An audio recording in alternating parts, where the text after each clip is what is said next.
It's been a lot of movement for Jan, so let's see where she's going to now. Chapter 5, Greytree, 9th of June 1940. We were taken to a market town in Herefordshire called Ross-on-Wye, which stands at the bend of the River Wye in a beautiful part of the countryside.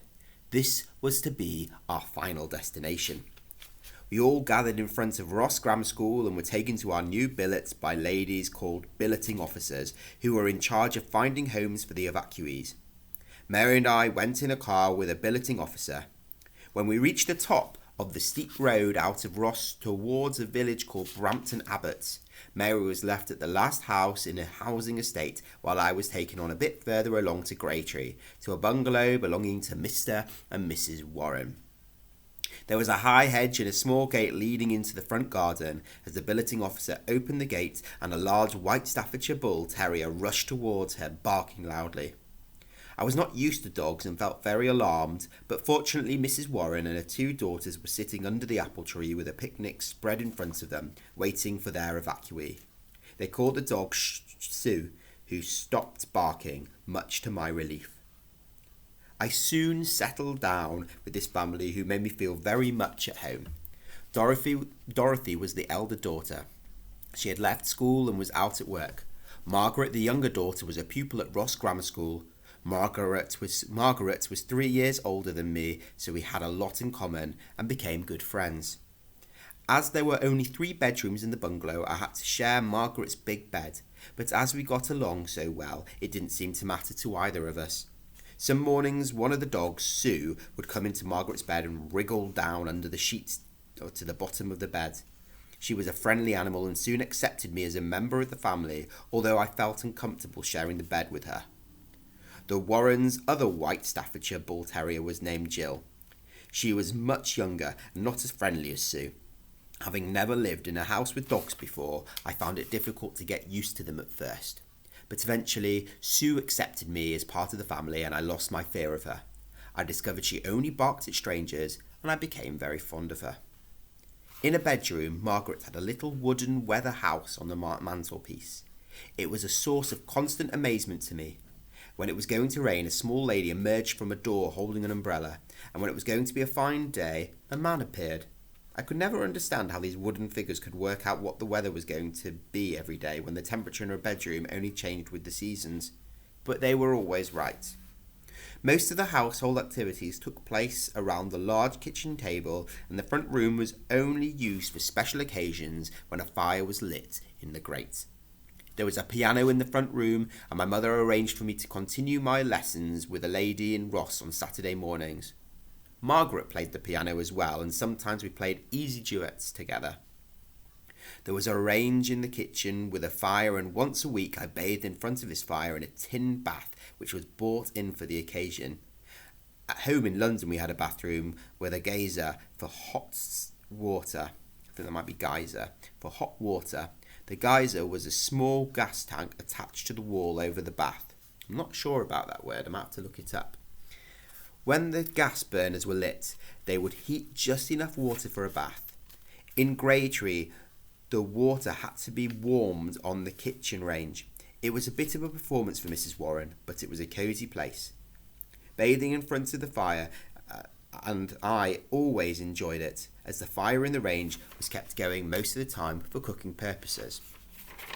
Outside in the garden by the back door, there was a shed containing the lavatory. It did not flush. Instead, it had a bucket underneath the seat that had to be emptied and disinfected. I don't know who had that horrible job. The garden was long with a pigsty at the end, where Mr. Warren's large pig lived.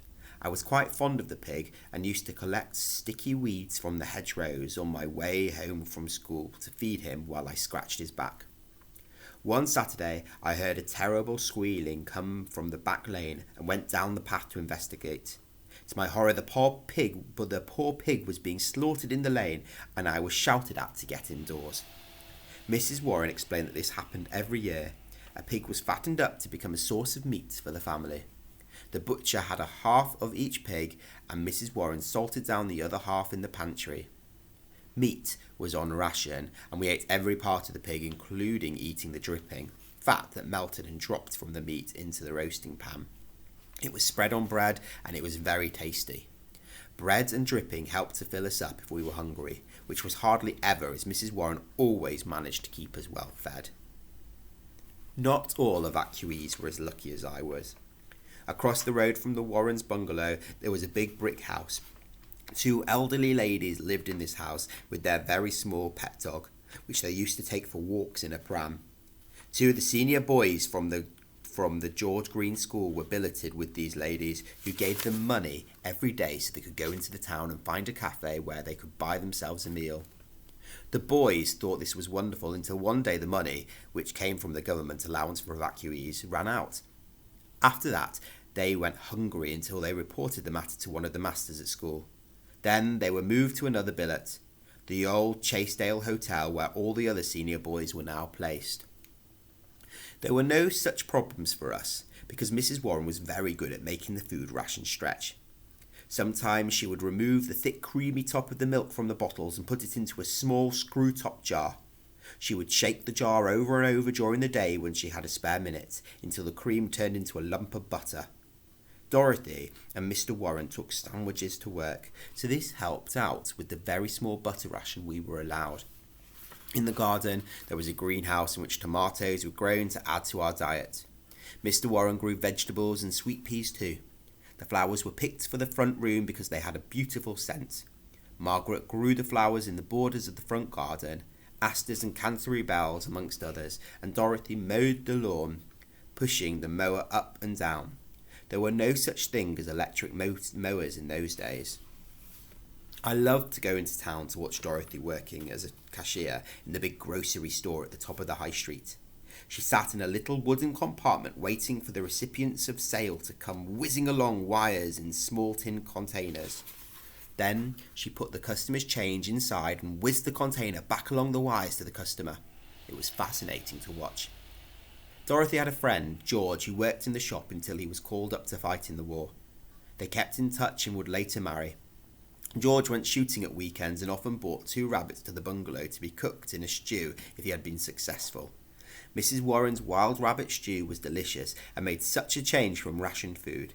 She showed me how to skin a rabbit and afterwards gave me the skin to take to the butcher, who paid me a few pence for each skin. I only had 3 pence each week for my pocket money, so I was glad of a little extra.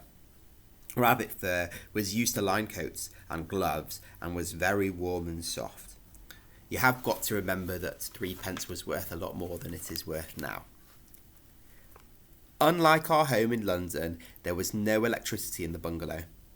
Every night an oil lamp was lit and put in the middle of the table, and gave a soft mellow light, but was not bright enough to write or read by, and my homework often suffered as a consequence. The teachers at George Green School were aware of these circumstances and took them into consideration when marking my work. The Warrens did not have a wireless, as the radio was called then, so Mr. Warren used to go to a neighbour's house to hear the news.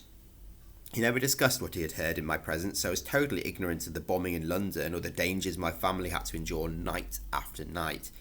Sometimes pupils left school because their parents had been killed, but I had a letter every week from my mother, so I knew they were still all right, although I worried about them. Mr. Warren had a newspaper most days, and this was left carefully folded until he came home to read it. I was never allowed to look at it. My life was happy and carefree, not knowing what terrible things were going on in the world. George Green School shared the same premises as the Ross Grammar School, so it was very crowded. There was not enough room for all of us to be taught at the same time, so we sometimes spent half a day on the sports field playing hockey.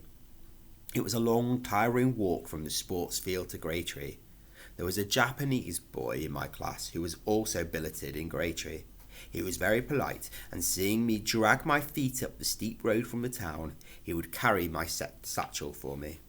I suffered from dropped arches in my feet, which is very painful. It made walking far a problem for me, but there would have been no point in my complaining. Before the war started, I had treatment in a London clinic, and my shoes had been built up to help me to walk evenly. But that wasn't an option when I was an evacuee.